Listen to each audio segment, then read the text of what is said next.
Alright YouTube, it's garden update time. The spring beds here with the colder weather plants are starting to sprout really nicely. You can see there's Swiss chard there. The cabbages have come up over here. You can see some little cabbage plants, not too clearly, but the beets are coming up. The carrots have started to sprout. They take a couple days more usually than the beets. The Brussels sprouts are coming up, a little more patchy. All of the spinach and other greens in here have come up.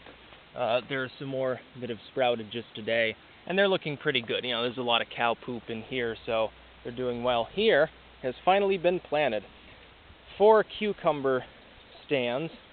In the middle here is just morning glory. I didn't have a 5th stake for extra cucumbers, so I just put that in. Then 5 cherry tomato areas. Each one will be thinned to a single plant. 4 stands of zucchini and 4 of spaghetti squash.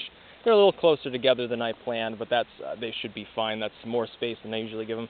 Here there's a couple rows of spinach and some marjoram actually in the corner. There's a little bare spot that I had to plant over.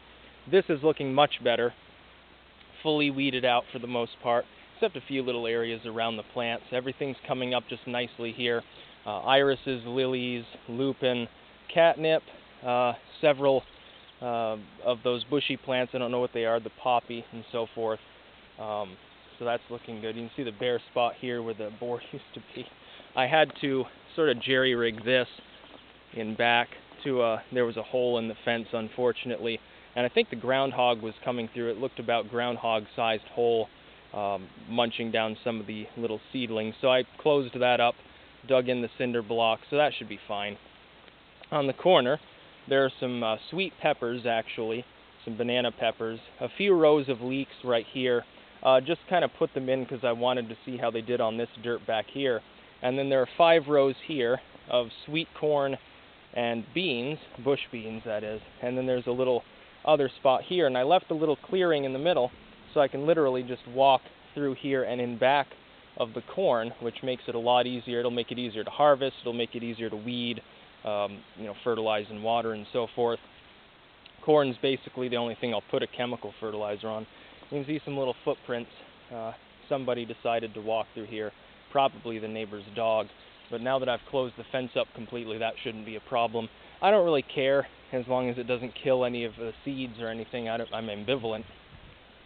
Over here, this has morning glories planted on these 3 stakes. So that'll be nice once those come up. And of course the chamomile, the catnip. That catnip plant's a little bit peaked, but it will bush out. I mean, it'll do fine once it gets going. There are violets literally everywhere here. They've basically started to take over the lawn. All the plants in here are doing fine. It looks like something munched down a few of the heads of the hostas, but that's okay. I mean, they're pretty deep-rooted perennial. They'll be fine. And there are some other things. There's actually a burdock plant coming up in there. I need to get that out.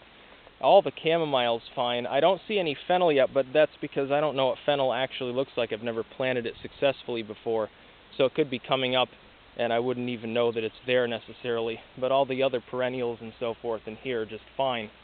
The catnip is doing well.